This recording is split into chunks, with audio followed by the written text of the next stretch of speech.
chance to talk broadband. If you know me, you're going to soon discover that I about this issue. I've kind of stumbled into it over the course of my career, and I'll give you a little sneak peek as to how that all unfolded. But I'm really thrilled that right now we have this historic moment with the alignment of federal funding and policy, state and local engagement, and just I think a broad recognition that there's a need, there's a solution, and now is the time to get the job done. And so I'm just, again, thrilled to be part of the conversation here in New Mexico, and it's engagement and conversations like this that really mean a lot to me personally, but also I think helps us drive forward together. And so I'll try to stay focused because there's a lot happening in broadband. I'll give you a little bit of background about myself. We'll dive into what we're standing up here in New Mexico, and I think what we can expect in the months and years ahead. Before I say that, I just want to give everybody a heads up, and this is my apologies, I guess my introductory gift to you. I managed to get myself double booked in speaking engagements today, and the agenda for the other engagement, well, it's not necessarily on the timeline expected. So I'm gonna have to leave about a half an hour into our time together today. And so hopefully what that means is that I'm not going to bore you at any stage in our conversation today, and that hopefully you'll bring me back for the second 30 minutes down the road, because I do think that we're going to have a lot more to talk about in the coming weeks and months regarding everything that we're standing up. And so sorry I wasn't able to give you more of a heads up, Mary, but we're rolling with the punches, I guess, today. So with that said, Matt Schmit's my name. I'm the broadband advisor in the governor's office and for the state of New Mexico. I'm here in part of this conversation because New Mexico in the last couple of years in particular has really stood up and through the legislature, through the administration, taking a leadership role on trying to do broadband best at the state level. And so we saw some legislation last year. Part of that legislation was the creation of the Office of Broadband Access and Expansion, located within the Department of Information and Technology here in New Mexico. We also have the Connect New Mexico Council, which is going to be critical into public conversations and engaging stakeholders and making sure that everything we do is inclusive and transparent and brings to bear a lot of important perspectives from around the state. In addition to that, established in law last year, we have the Connect New Mexico Broadband Grant Program, which we're going to be working with our colleagues on the the Connect New Mexico Council, as well as our Office of Broadband Access and Expansion and others to strike the right balance between best practices that have been stood up around the country and also some unique situations, challenges, opportunities here in New Mexico. So before I dive into all of that, a little bit about myself. Okay, I'm a native Minnesotan, so if you listen closely, you're probably going to hear an accent. I'm a fast talker, so I'm trying really hard not to talk faster right now. I've worked at the intersection of transportation, infrastructure, broadband, and economic competitiveness for about 20 years now. And maybe I were those years, I'm not sure, but I love this stuff. And about a decade ago, having spent most of my, maybe first half of my career on transportation and economic competitiveness, there was significant investment at the federal level through the American Recovery and Reinvestment Act, ARRA, during the ARRA era, in broadband. And so during that time, I had been wearing a hat as a researcher at the University of Minnesota, as a consultant doing work in transportation and economic competitiveness. But I've realized at that point in time that the intersection of traditional infrastructure and economic competitiveness, well, what lies there? Broadband. And so during that ARRA era, I was able to help local communities seize that moment and take advantage of some federal funding to build out broadband infrastructure at the local level. Fast forward a couple of years, I got the great idea to run for the Minnesota State Senate, representing my hometown of Red Wing. And so if you know Minnesota at all, it's the southeast corner of the state between Minneapolis, St. Paul, and Rochester, the home of Mayo Clinic. It's mostly rural community with bluffs and rolling hills and a lot of ag land right on the western bank of the Mississippi River. And in that 4-year term in the Minnesota State Senate, I knew that my rural community in many areas around the state of Minnesota needed better broadband. And so I didn't run on the issue, but I knew enough to be dangerous. And in my first year, we created an Office of Broadband in Minnesota. We embarked upon a 20-city listening tour during the depth of winter 2013, 2014, and got some best practices and key feedback from communities around the state on what the state could do better to facilitate broadband investment in the expansion of broadband connectivity. In 2024, as a Minnesota State Senator, I introduced a bill to create our border-to-border broadband grant program. And so this is nearly a decade ago. What we've seen since is a lot of states do similar things, building on the momentum from that ARA era and establishing a one-stop shop for all things broadband at the state level, and also investing in tools to help that broadband office drive investment and expand connectivity so that all homes, businesses, community anchor institutions like schools, libraries, hospitals have access to critical 21st century connectivity. And so in the time since, it's been great to see the approach that Minnesota has taken flourish. It's been equally great to see other states take that thread, add to it, evolve it, make it better. And so we've established collectively around the country a best practice in how states can do broadband well and how they can put tools in place to help meet their goals. And so fast forward to our time here in New Mexico, obviously we're still in the depth of the pandemic. Connectivity is critically important as ever, making sure that we're able to stay connected, be productive, whether it's remote learning or distance work or telehealth, whatever the case may be. We want to be able to be connected wherever we are. So if our goal is universal broadband connectivity, we want to be able to make key investments and put in place the structure to get the job done. And so, as I've mentioned, last year we had some great legislation here in New Mexico establishing the Office of Broadband Access and Expansion.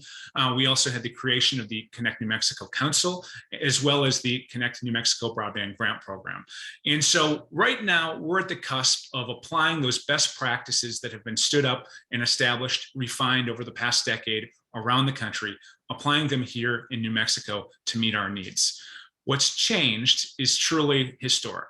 $65 billion in federal investment for broadband infrastructure, for digital equity and inclusion, for all the things that make a holistic approach to broadband doable. For so long, the funding has been what has held up local communities, what's held up states, what's held up this country of making sure that we have universal connectivity to every home, business, community anchor institution. I can say, having worked in this space specifically for about 10 years now, this is a historic moment. We're probably not going to see it again. And we're not going to see it again because I hope we all take advantage of this and meet our goals to expand connectivity everywhere. And so that brings us to, again, where we are today, standing up an Office of Broadband, convening our Connect New Mexico Council tomorrow to kick off that work, and then also trying to stand up programming, the tools that we need to leverage that federal funding, our own state funding here in New Mexico, and empower local communities to have a say in their broadband futures. And so when I talk about broadband in this historic moment, the broadband moment, if you will, I always come back to this notion. It's an all hands on deck kind of approach that's needed. We need to get the most out of our local communities, our state government, take advantage of that federal funding and that programmatic support, but also fully engage our provider community and in innovators in this space to get the most out of this public investment. And so it's clear we're having this conversation because we need to strike the balance between leveraging the strengths of the public sector, the private sector, our nonprofit and philanthropic support to get the job done right. And so I think New Mexico is well on its way, hearing what the nonprofit and the philanthropic communities are doing on this in this space. I look at our provider community. I see the innovators around the state eager to contribute on top of what they have been contributing in the past. And I see our local communities in our state government equally eager to leverage that federal funding and to put together the kind of collaborations and partnerships that are needed to expand broadband connectivity everywhere. And so I've said that a few times, that's our goal. We don't want to settle for anything less. In the year 2022, connectivity is absolutely essential to participating in the 21st century economy, to staying connected with families and friends, to taking advantage of in just participating in healthcare, education, working from home. So we need to make our goals a reality. And in order to do that, we're going to be very meticulous intentional about how we leverage those federal dollars, how we engage our provider community, our innovators around the state. And I just want to establish right out of the gates, it's going to be imperative that we have open dialogue about how we're able to bring our ideas to the forefront and actionize them, if you will, made up a word there, but put them to use. And that's why I'm really eager to kick off the work of the Connect New Mexico Council again, in an open platform for conversations around state programming, innovative approaches and ideas, and other ideas that can come from all corners of the state. And so with that said, next time you hear from me, I'll probably have a fully formed slide deck that is telling you everything that we're doing on a variety of fronts. The Office of Broadband staffing up to meet the need, in addition to the work of the Connect New Mexico Council and its creation of the Connect New Mexico Broadband Grant Program, and just as important, establishing digital equity and inclusion programming that acknowledges that broadband access isn't the only part of the conversation, but rather playing off of that infrastructure to drive adoption, to make sure that broadband is affordable, and also putting our communities in a position to make the most of it once they have it. So it's a three-legged stool. Access and infrastructure being one leg, adoption and affordability being a second leg, and the third leg being utilization, making the most of the access you have, putting it to work to drive productivity and create dividends for our communities in our state. And so a couple of the themes that I just want to reiterate: it's a holistic approach to the broadband conversation that's going to put the state of New Mexico in a position to seize this moment and truly drive towards broadband and digital equity around the state. We want everybody in the state to participate in the 21st century economy, to be connected in ways that are more meaningful than ever through technology. And we want to do it in an equitable fashion, that it's not top down, but rather it's bottom up in support. And so again, it's a very unique moment that we find ourselves in.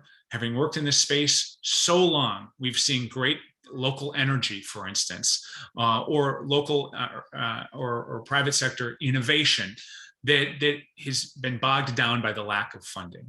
And I think that that's going to be what sets this era apart in the pursuit of universal broadband, and also the idea of leveraging this historic public investment for driving true innovation around the state. And so the challenge for us is to not blow this opportunity. It's to use those funds wisely, to invest them in an approach that's going to pay dividends for years or decades to come, and put our state, as is the case around the country, in a position to solve a fundamental 21st century challenge with unique one-time capital funding. And so with that said, I think it's a challenge for all of us to be open in our thinking, to be collaborative in our approach, and to try to put the state of New Mexico, our Office of Broadband, in our local communities, our provider community, our innovators, in a position to truly seize this moment. And so you'll probably hear me revisit those themes in the coming weeks and months as we talk more and more about the broadband opportunity ahead of us. But we mean all of it. It's going to take an all hands on deck approach to seize this moment. So with that said, I want to pause a moment because I can go off on one tangent or another. If there are any questions at this stage in the game, I'd just like to take a minute to address any of them. And perhaps I'll make a few additional points along the way. Matt, I would just have one. I mean, this is our cyber as well as our broadband committee on this call today, as well as a number of our board members. So I'm just wondering if you could take a moment to share, your focus for securing as well. So yeah, and you know what, I meant to make a comment at the front end because there's obviously been some news here in the state of New Mexico over the last couple of days on the cybersecurity front, and so I am not the cybersecurity expert in New Mexico. We've got some great folks in state government contributing to solutions and prevention in this space. That being said, when you start looking at the question of digital inclusion and digital equity, and in positioning our communities, our households, and our businesses to be savvy 21st century consumers of broadband, but also participants in 21st century economy in society, digital literacy is incredibly important. And so I'm going to throw another three-legged stool out for this group. When you look at trying to create an inclusive broadband ecosystem, you want to make sure that everybody's got access to the internet. Okay, that's a given. We've talked about that. You also want to make sure that everybody's got a device, a computing device, likely a desktop, computer, a laptop, in many cases, it can be a smartphone or a tablet. But the point is a computing device that works for them.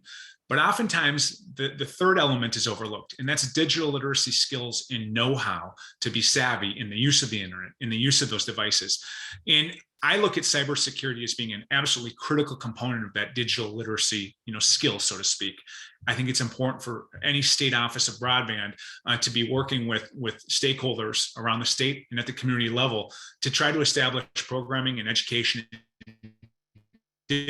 literacy focused on cybersecurity.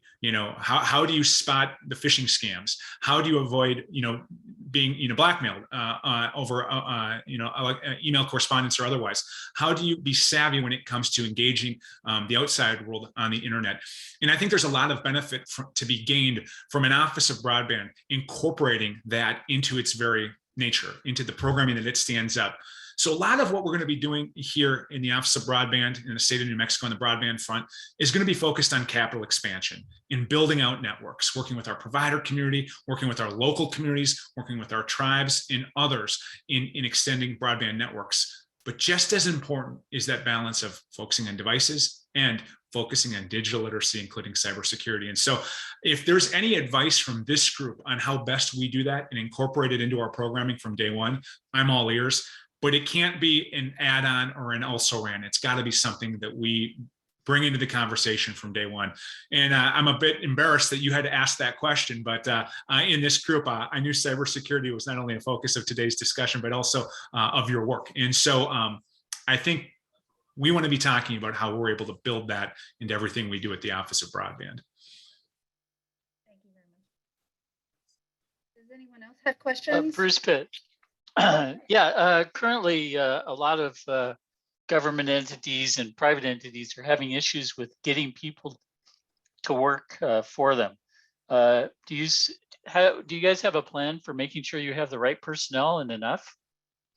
Yeah, that's a great question. It's actually something that we've been talking about for the last few weeks now.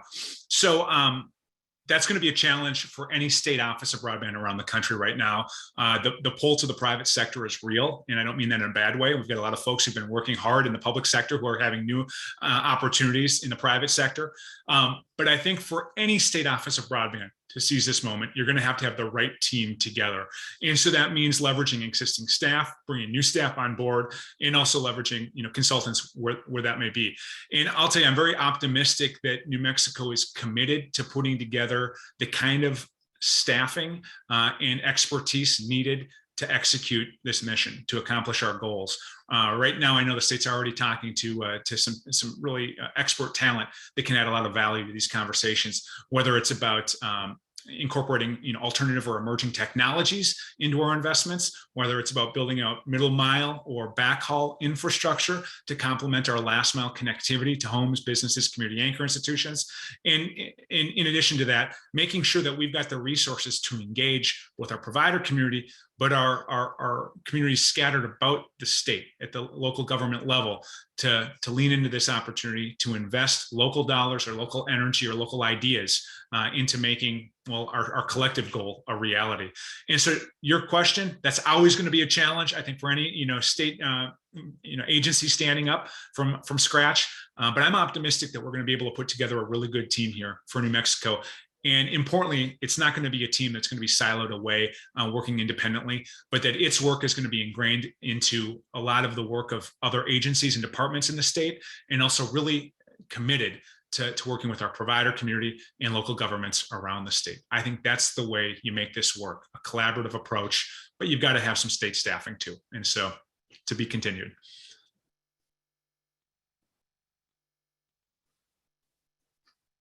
Anyone else have a question?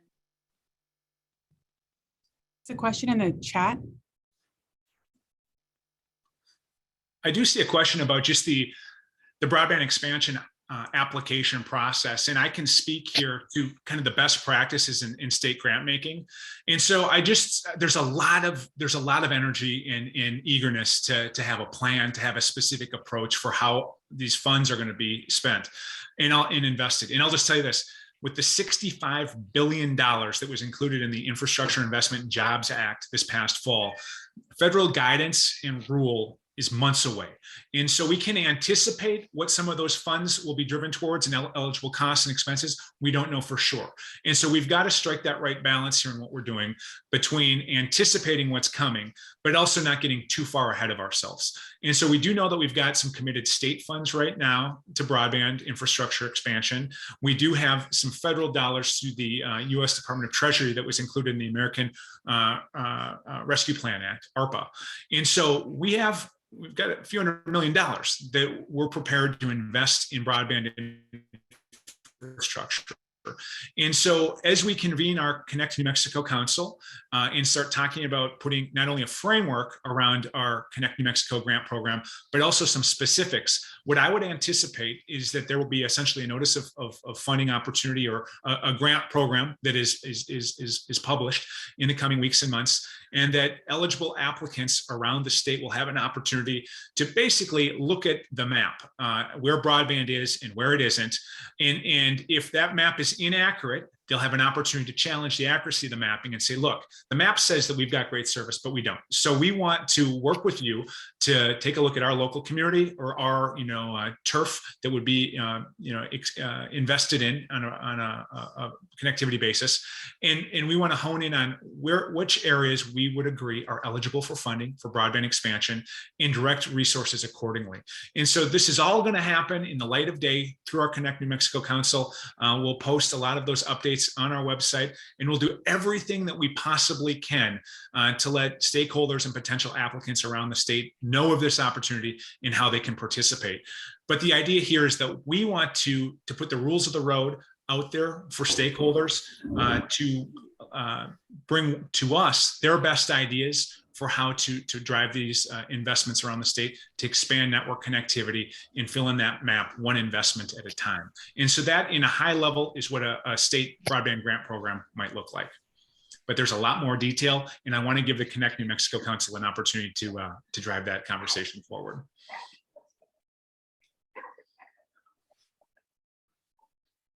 Thank you very much, Matt. Does anyone else have questions? And I'm Mary, sorry. we can't hear you. I think Yeah, you Mary, you leaned might in be on again. Sorry about that. Are you able to hear me now? Very great. So thank you so much, Matt. We appreciate that.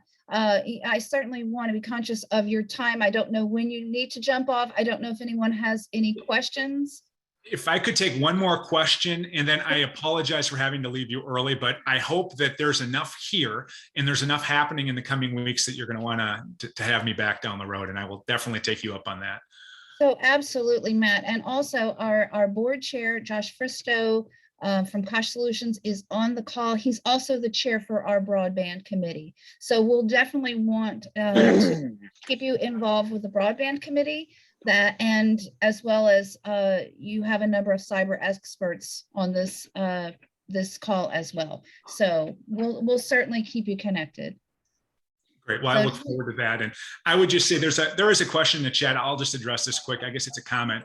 But the American Rescue Plan Act and those state and local fiscal recovery fund dollars, this is a point that I'm going to want to make over and over again in the coming weeks and months. Those dollars go directly to state governments and local governments right now. And an eligible use of those funds is broadband. And so if you're a local government and you know you need to be savvy in investing in the broadband space, you don't necessarily know how, we want to have our Office of Broadband and related stakeholders here to support you in thinking through how to use those dollars to partner, to build out networks, to drive access expansion. That may be the best broadband dollar that's out there, and it's already in the coffers of our local governments right now. There's a lot of competing investments in sewer, water, roads and bridges, traditional infrastructure. But I would make an argument that broadband is just as important, and that for local governments, this is a great tool. It's leverage for being a strong player in driving their broadband futures. And so thanks for the comment that was made in the chat box. It's an incredibly important point, and you'll hear more from our office moving forward. Again, partnerships, collaboration, bringing all these pieces together to get the job done for New Mexico.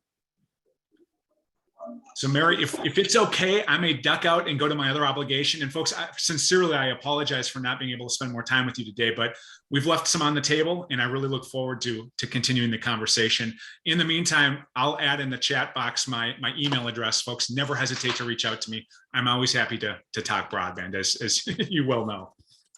Thank you very much, Matt. We appreciate your time today and we look forward to talking to you again soon. Okay, thank you. Thank you so much. All right, so don't hang up. I'm going to turn the presentation now over to Dick. Are you there, Dick? I'm here, and you'll see I'm in my car, so I'm on the move, but here I am. So hold on just a second. Thanks, Dick.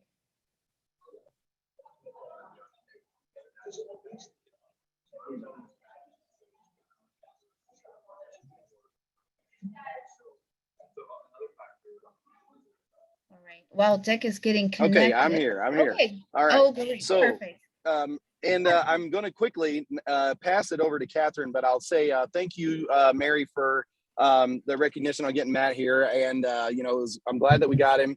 Thanks, everybody, for tuning in today. It was very important to hear what those plans are. Sounds like everything's in the early stages, but I'm sure we'll all stay tuned and probably have a hand in it as part of the community. With that being said, we have someone on the call and in this session who is part already of putting hands on the cyber expansion or the broadband expansion here in New Mexico. So I'd like to ask Catherine Nicolau from Sacred Wind to talk to us a little bit about what her company has done over the last year to actually build these networks and turn on service in some of the hardest places to serve in New Mexico. So Catherine, if you could go ahead and take over and just tell us about your efforts, we'd really appreciate it. Sure. Good morning, everybody. This is Catherine Nicolau. I'm the External Affairs and Marketing Manager for Sacred Wind Communications. And let me share, let's see if I can share my screen with you. Sacred Wind Communications is a rural local exchange carrier. For those of you who don't know, we have a lot of people that are on the Broadband Committee as well here as part of New Mexico Technology Council. But if you're not on the Broadband Committee, I can just give you a little info on Sacred Wind. Let me see. It says share screen. So Sacred Wind Communications, let me go back up, guys, sorry. We've been dedicated to providing customers on and off the Navajo Reservation here in New Mexico with the highest quality telecommunications since 2006. And so we provide service in parts of 22 Navajo chapters on the Navajo Nation, the Eastern Agency. We're the only privately owned rural telco focused solely on bridging the digital divide for rural and tribal communities in New Mexico. So Dick asked if I could talk a little bit about what we've been doing over the last 6 to 12 months, just so that as it relates to what's happening here in New Mexico in the broadband space. But I definitely want to address the three-legged stool that our broadband advisor, Matt Schmit, talked about. So in terms of access and infrastructure, Sacred Wind is we're the first ever to deliver fiber to the home on Navajo land. And so here are some of the chapters that we're delivering service to. And as you guys probably know or can imagine, these are some of the most difficult and most expensive places to deliver broadband access to, not only in the state of New Mexico, but really in our country. There are other places like this throughout the country, though, and throughout New Mexico. So we've been successful in doing so over the last 16 years for various reasons, whether it's how we have allocated or applied for funding, how we've gone after funding resources, the partnerships as well that Matt Schmit talked about. But one of the other ways we've gotten access is by taking advantage of some of the auctions that the Federal Communications Commission has offered. So the Rural Digital Opportunity Fund was a good one for us because it allowed us to expand our service, and that network is in process or in construction. I have a small child staring at me. We also take advantage of E-rate projects.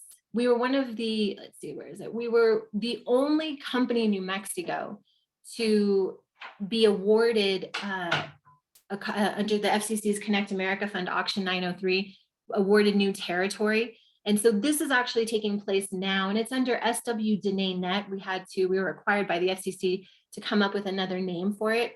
So, but we're very excited to actually be offering service now to customers outside of our regulated territory, but still on the Navajo Nation. When Broadband Advisor Matt Schmit talked about affordability, the FCC through the, I'm going to get this wrong, Melanie Goodman might have to correct me, but through the latest, I will say through the latest IIJA that came out of that was just passed at the federal level, what used to be the emergency broadband benefit, I can't remember what bill that came out of, is now called the Affordable Connectivity Program. And so what this does is it offers a $30 a month discount towards a broadband service or a $75 a month discount on tribal lands. So we definitely needed to get the information out to our customers to let them know they could take advantage of this discount during this pandemic. And so we've done so in a multitude of ways, but that goes to the affordability aspect of broadband access.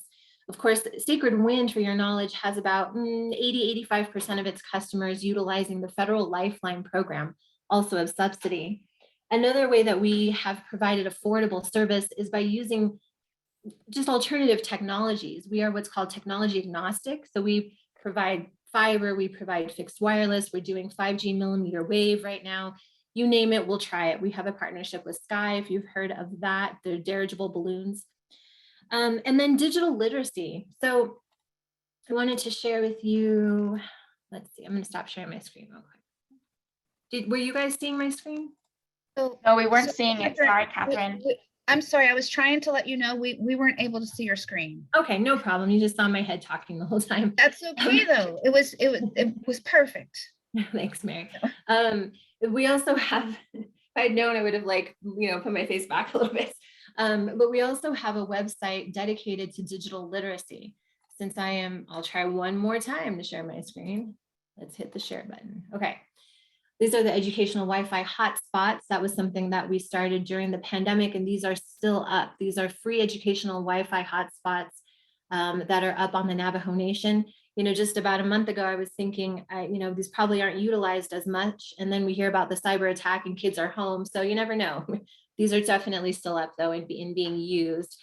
But we have a separate website that teaches or helps and offers resources to our Navajo customers. And this is in the vein of digital literacy and how to utilize the internet. So one of the things Sacred Wind's CEO, John Vidal, has always said is that internet is a tool. It is not an outcome. So then how do communities use that tool?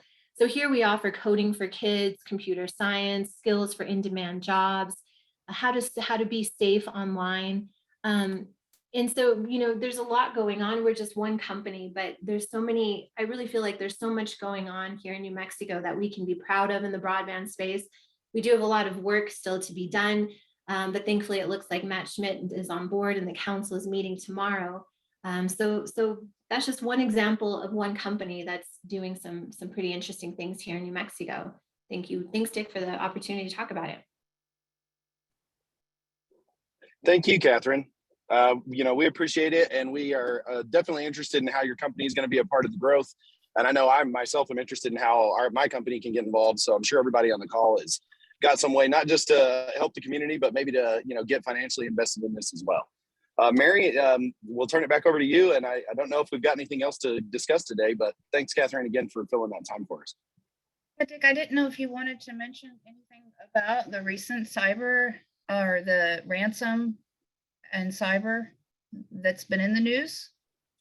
We got a hand raised. Maybe we've got somebody from the audience. Oh, great.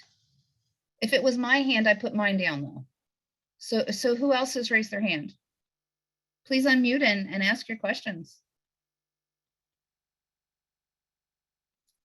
Okay, with that, Just be yours. I think it's mine. Yeah. I had my hand raised. I had my hand raised for Catherine, but we're good. So at any point, I think one thing we definitely want to mention that this last fall, this committee, we worked closely with the city of Albuquerque to put together an awareness campaign, not just focused on businesses, but also focused on, the general public, the consumer, that person who just buys a computer and puts it on a network. So we worked closely on a campaign, and from that, we stood up a cyber resource page on the NMTC website, and Emily was instrumental in getting that up right in October so that we could have a place for businesses and consumers to go and look for resources. So I encourage you to visit the NMTC website. Visit our website and check out our cyber resource page. And if you have tips that you'd like to add to that page, please share them with us because we'll be happy to add them. Mary, I'd like to add that one of our members, new member, Dell from the city of Albuquerque, Del Amico, who I believe is on the call today, he's recently been on the local morning channels making the rounds and talking about that same topic, cybersecurity for businesses and for consumers. So thanks, Dell, for being the voice of this panel to that community, and hopefully we get to see you on TV again sometime soon. All right. Well, with that, does anyone have any questions? Mary, this is Melanie Goodman here. I just have a couple of quick comments, if I may. Sure, absolutely. First of all, just real quick, my name's Melanie Goodman. I'm a field representative with Senator Ben Ray Lujan out of Las Cruces. There's a couple members of our team, both here in the state, David Parkinson in our Albuquerque office and Hakan in DC, and he might say a few words just shortly right after me. But I did, since the topic was cybersecurity, I wanted to just mention a few things. And I wanted to just update you all on what's going on at the federal level and some of the, historic amount of resources that have been, that Matt, talked about. And I'll drop some of this information in the chat as well.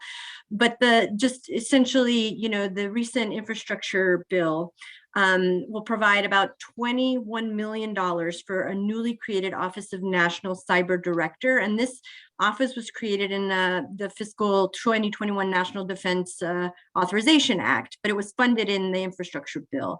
It also includes, state and local cybersecurity improvement act, which would create grants to help state and local governments address these risks and threats, and also a new cyber response and recovery fund, which would reimburse government and private entities after cyber incidents. So, in total, it allocated about $2 billion nationally. And I'll drop in the chat, some of those specifics that I just very quickly went over. Hakan, would you like to just quickly introduce yourself and offer up any additional thoughts? Thanks. Sure, happy to. Like Melanie said, I'm Hakan. I'm from DC with Senator Lujan's office. As many folks know, as chair of the Commerce Subcommittee on Communications, Media, and Broadband, is something the Senator is very, very engaged with. On cybersecurity in particular, like Melanie was saying, there's a number of federal programs, including enhanced guidance from Treasury that we recently got in January for eligibility for cybersecurity programs for state and local fiscal recovery funds, as well as the $1 billion cybersecurity grant program that CISA and FEMA are going to be administering over the next 4 years. That should definitely be on everybody's radar that might be eligible for that. Just one more thing to flag as well, since Catherine had brought up the Affordable Connectivity Program, draft rules from that have been released by the FCC as of last week, and they will likely be seeking comments on some of that. So if that is, I'll post a link to that in the chat as well, but that should also be on everyone's radar to make sure that it's being formulated in the way that best serves folks in New Mexico. So.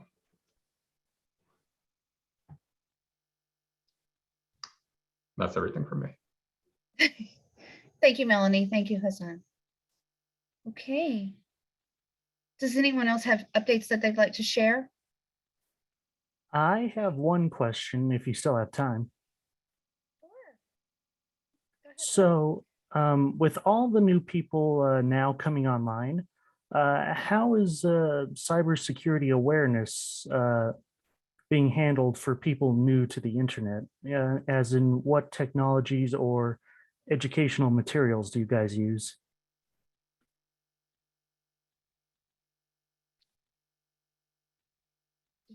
Did you want to answer that, Dick? Yes, actually, I was trying to get back to the mute button here.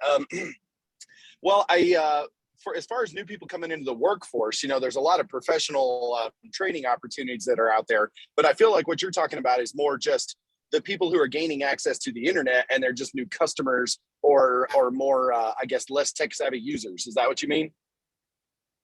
Yes, that's exactly what I meant. Okay. Well, I'll say this. The federal government does go pretty far to try and extend their resources around cybersecurity safety. I know the National Security Agency and Department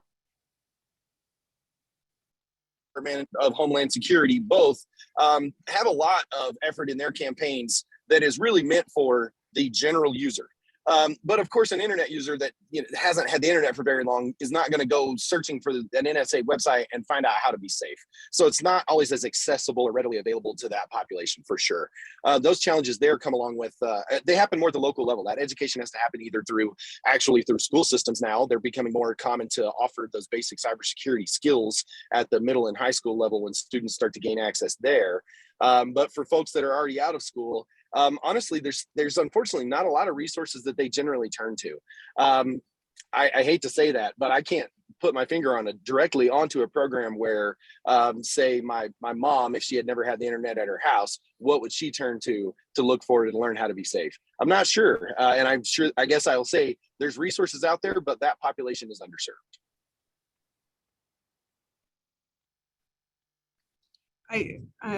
This is Raj. Sorry, go ahead. Go ahead, Raj. No, I just posted the link.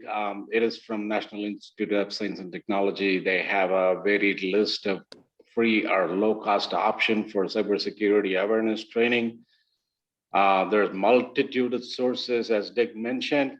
Anybody can jump in on any one of these links that's posted at the holistic link that I have on the chat, and use any one of those resources to get the basic level of cybersecurity awareness training.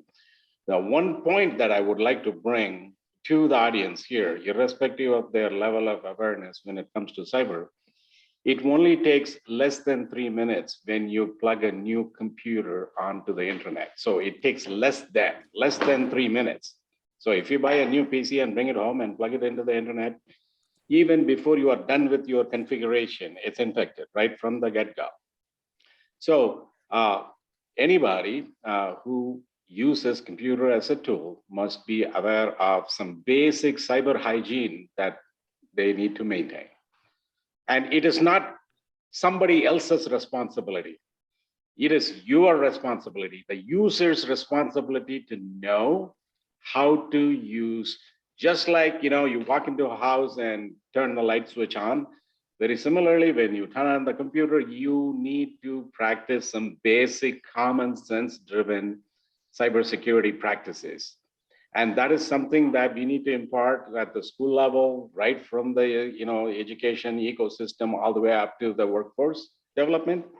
But this is something I believe belongs to the domain of the user, right? We have a role to play as the employers. We have the role to play as the expert or practitioners in this field, but definitely the responsibility lies within the domain of the user to get themselves educated, get the awareness on how to practice or how to have safe practices when it comes to browsing or any other social media interactions.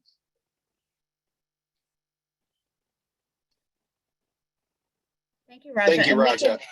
That's the end user license agreement. That's that deadly 200-page document that we all sign. That's what Raja's talking about. It's your responsibility. Absolutely. And we can add these resources to our resource page as well, Emily. What do you think? Perfect. Narisa, did you have something you were sharing? Oh, I was going to point out that John Waters had also put in a link, the CISA link, which you can actually sign up for alerts as to what's going on with vulnerabilities in the United States and worldwide, as they do send out a weekly alert.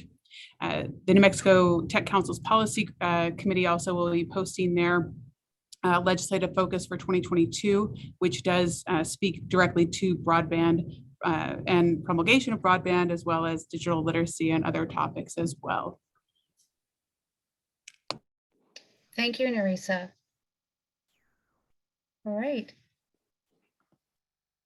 All right, I see that there's some other links in the chat. So does anyone else have anything they would like to share with this group? So Tony here. Hi, Couple Tony. things in terms of links. Organizations like AARP will regularly talk about protecting yourself online. And that is one community that is vulnerable. You're getting more and more seniors, somebody's handing them some form of device suitable for connecting to the internet. And, if I look at people a bit older than myself, a lot of them are very unaware. If you look at people that are 17, they're very aware, though they think they're invulnerable. So there's those kind of folks. City of Albuquerque's got a good resource page.